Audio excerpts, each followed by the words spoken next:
அப்படி இப்படின்ட்டு பேசுறத பிள்ளைகள் காதுல கேட்க கூடாது. லேலூயா. அது எப்படி பிரதர் இருக்க முடியும்?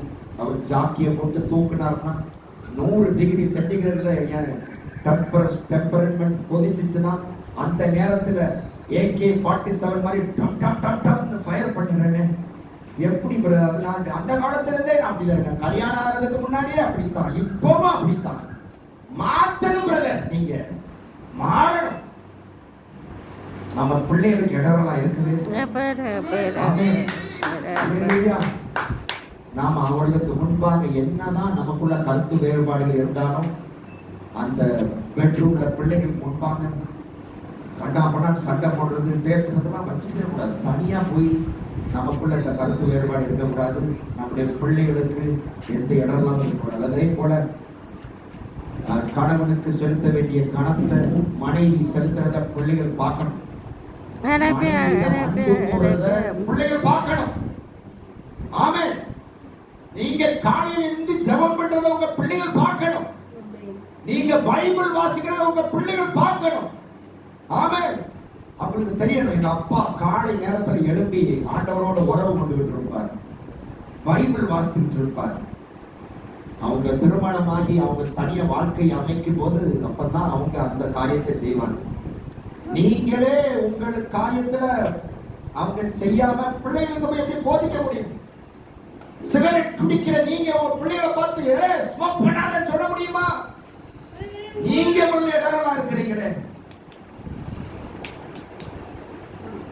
மற்ற எப்படிப்பட்ட காரியங்கள், டிவி பார்க்கறது, சில பேர் பாத்தீங்கன்னா அப்படியே மொபைல் போன், பிள்ளைகளை கூட பார்க்கறது கிடையாது. மொபைல் போன் பார்த்துக்கிட்டே அம்மி காலில் கூட டாக்டர் காலை அடிக்கிறது. மொபைல் போன் பார்த்துக்கிட்டே பார்த்து கீழே தண்ணி கட்டுக்கிறத பார்க்காம டம்முன்னு போய் வலிக்கி விடுறது. நம்மளோட ஜாக்கிரதையா இருக்கு. இடரெல்லாம் நம்ம யாருக்கும் இருக்கக்கூடாது. ஹல்லேலூயா, ஹல்லேலூயா. நம்முடைய பிள்ளைகளுக்கு நம்ம முன்மாதிரியா இருக்கணும். சின்னஞ்சிறிய இவர்களுக்கு நாம் இடரா இருப்போமானா அது மிகப்பெரிய ஆபத்துக்களை உண்டு பண்ணும். அவங்க வாழ்க்கையில பெரிய துன்மாதிரியாக நம்ம இருப்போம். யோபு 2:9 ஒரு ஆளை குறித்து சொல்லப்படுகிறது. அப்பொழுது அவன் மனைவி அவனை பார்த்து, நீர் இன்னும் உடைய உத்தமத்தில் உறுதியா நிற்கிறீரோ, தேவனை தூஷித்து ஜீவனை விடும் என்றார். தேவனை தூஷித்து ஜீவனை விடும் என்றார். இருக்கிற நீங்க எல்லாம் யாரும் சொல்லவே மாட்டீங்க. அதனால யாரை நீ அடிக்க வந்துடாங்க. யோபுவின் மனைவி பத்தி நீங்க எங்க முன்னாடி பேசலாமா? பேச மாட்டீங்கம்மா. நீங்க எல்லாம் ரொம்ப நல்லவங்க. அல்லேலூயா.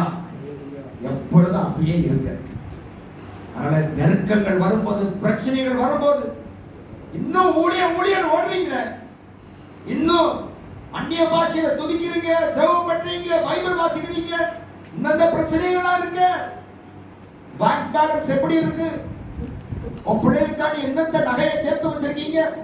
கல்யாண வயசு நெருங்கிட்டு இருக்கு அப்படின்னு சொல்லி டம்மு மிஸ்ஸை AK-47 இல்ல. அல்லேலூயா. அதோட இவர் கணவர் ஓடிடுவார். அவரு வேற மாதிரி பேரக்கூடாது. அதனால நம்ம ஜாக்கிரதையா இருக்கணும். யோபு ரொம்ப பொறுமைசாலி. ஒரே ஒரு வார்த்தையோட சொல்லி விட்டார். 10வது வசனத்தை வாசித்து பாத்தீங்கன்னா அவர் சொல்றாரு, நீ பைத்தியக்காரி. இன்னைக்கு நீங்க சொல்லி உங்க மனைவிட்ட சொல்லி நீங்க வந்து பாருங்க பாப்போமா, நீ பைத்தியக்காரின்னு சொல்லுங்க. யாரும் நீங்க இங்க நிம்மதியா இருக்க முடியாது, சாப்பாடு கிடைக்காது. ஆமென் சொல்றாங்க. அப்படிப்பட்ட ஆட்சி தான் நீ நடக்கு. நீ பைத்தியக்காரி பேசுகிறது போல் பேசுகிறாய். தேவன் கையிலே நன்மையை பெற்ற நாம் தீமையை பெற வேண்டாமோ என்றான். இவைகள் எல்லாவற்றிலும் யோபு தன் உதடுகளினால் பாவம் செய்யவில்லை. ஆனா யோபு எப்படிதான் அந்த பைத்தியக்காரி சொல்லிட்டு சாப்பாடு கிடைச்சோ தெரியல. அது பைபிள்ல எழுதி வைக்கல. அதுக்கப்புறம் அடை தோசைக்கு பதிலா வெறும் கஞ்சி தான் கிடைத்தது. அதனால நம்ம பேசாம இருக்கிறது நல்லது. அல்லேலூயா.